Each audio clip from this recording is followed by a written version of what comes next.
Positivism Hindi channel प्रेक्षकों को स्वागत। हिंदी के प्रमुख कवि एम.ए. राजस्वी से लिखी हुई भूदान यज्ञ के प्रधान आचार्य विनोबा जी की जीवन गाथा से अनेक अंशों को जान रहे हैं ना।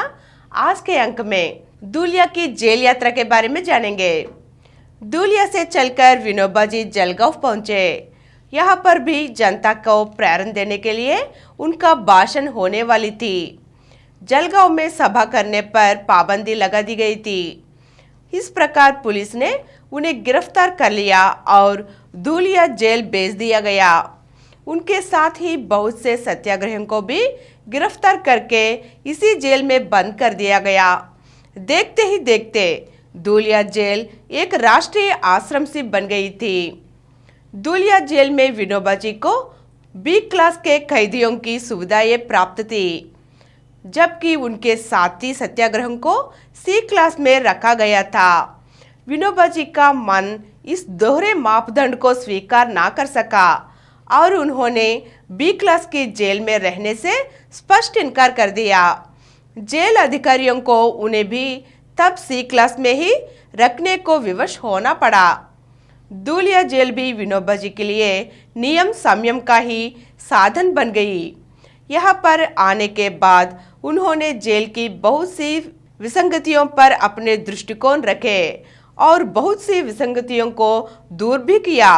उन्होंने जेल कर्मियों के व्यवहार से खिन्न होकर उपवास भी रखा और अपना उपवास तभी तोड़ा जबकि उन्हें पूरा विश्वास हो गया कि अब जेल कर्मी कैदियों के साथ दुर्व्यवहार नहीं करेंगे, उनके साथ अभद्रता से पेश नहीं आएंगे।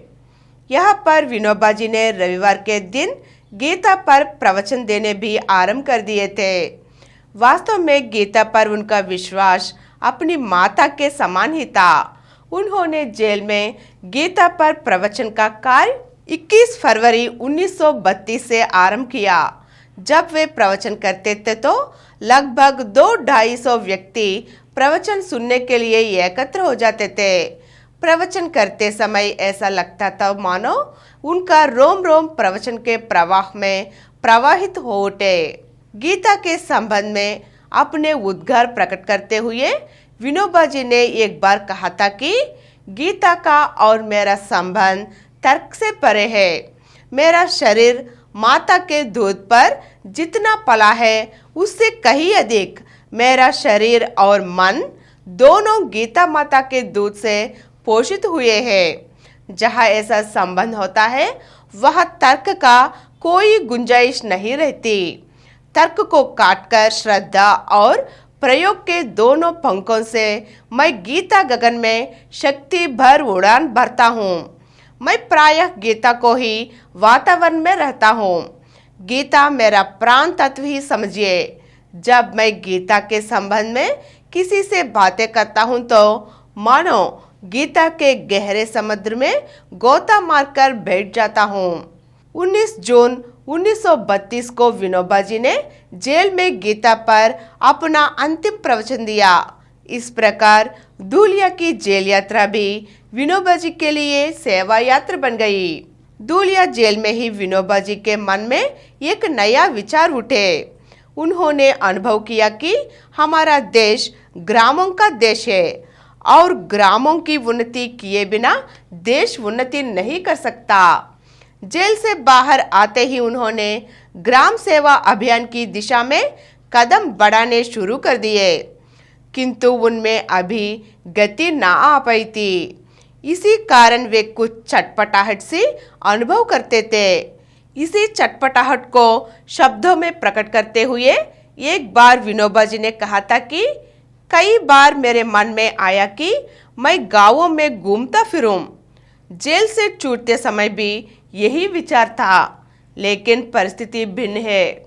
मुझे उसका दुख नहीं, जो परिस्थिति प्राप्त होती है उसी में मेरे आनंद का निवास होता है। मेरे पैरों को कब गति मिलेगी कह नहीं सकता, लेकिन एक बार गति मिली तो वह ठहरेंगे ऐसा भी नहीं दिखाई देता। आज के अंक में विनोबा जी की धूलिया की जेल यात्रा के बारे में जान चुके हैं ना। अगले अंक में फिर मिलेंगे। धन्यवाद। और कुछ वीडियो के लिए 18 करोड़ ऊपर के व्यूज हासिल किए डॉक्टर समरम मल्टी चैनल नेटवर्क समर्पित पॉजिटिव एथेइज्म हिंदी चैनल को सब्सक्राइब कीजिए और नीचे हुए घंटे के निशान पर दबाइए। Please download Samaram multi-channel app and watch your favorite channels from your mobile. App available on Google Play Store and subscribe to the channels.